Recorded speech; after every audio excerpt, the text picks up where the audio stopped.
খেলছেন। আমাদের কিছু সামান্য সামান্য ভুলের কারণে আমরা স্কোর করতে পারি নাই।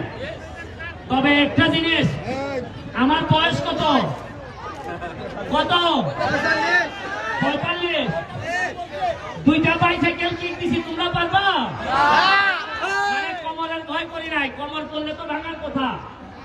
কিন্তু আমি দেখছি আমার কোমর ভাঙলে ভাঙক, তাও তোমাদের মন যেন না ভাঙে, এই জন্য উল্টা কিক করছে। আমি মন যদি ভাঙতে চাই, তাইলে কোমর ভাঙার সাথে সাথে যাদের মন ভাঙতে চায়, তারাও থেকে যারা ফুটবল দলে নষ্ট করছে তাদের মন ভাঙতে চায়। আমার এমপি সাহেব, নীলফামারীর এমপি সাহেব আসছে ফুটবল খেলা দেখতে। আমার কথা হইলো আস্তে আস্তে এমপি সাহেবদেরকে যদি মাঠে নামাইতে পারি, এরপরেই কিন্তু খেলা জমা যাবে।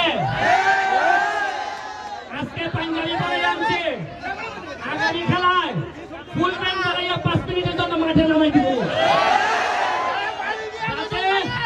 এমপি সাহেবরা বুঝে যে মাঠে যারা খেলে ঘাম দিয়ে, যারা ঘাম দিয়ে গোসল করে,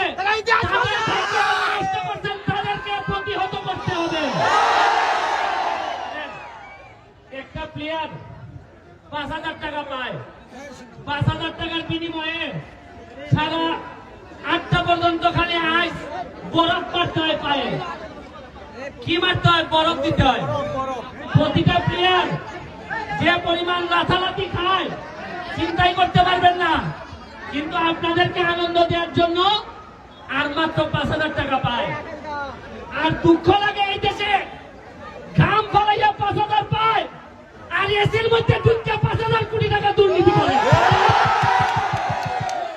আমার যুদ্ধ এদের বিরুদ্ধে, আমার যুদ্ধ বঙ্গবন্ধুর সোনার বাংলা বানাইতে গিয়া যারা নিজের স্বার্থে টাকা পয়সা দুর্নীতি করে, লুটপাট করে, এদের বিরুদ্ধে আমার যুদ্ধ।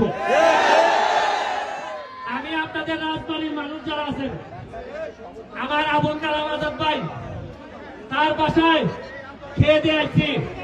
রাজবাড়ির যারা আছেন তাদেরকে বলি, ভাই বালি খান্দি, আমি সাধারণ একটা পরিবার থেকে উঠে আইসা আজকে ব্যারিস্টার হইয়া আজকে 1 লাখ ভোটের ব্যবধানে পাস করে এমপি হয়েছি। আমি তোমাদেরকে বলতে চাই, আমার বাড়ি থেকে ঢাকা আইতে সময় লাগে 4.5 থেকে 5 ঘন্টা। তোমাদের এখান থেকে ঢাকা যাইতে সময় লাগে এখন 3.5 ঘন্টা। 3.5 ঘন্টা লাগে না, 2.5 ঘন্টায় দেখছি 2 ঘন্টা 40 মিনিট আমার দেখাইছে।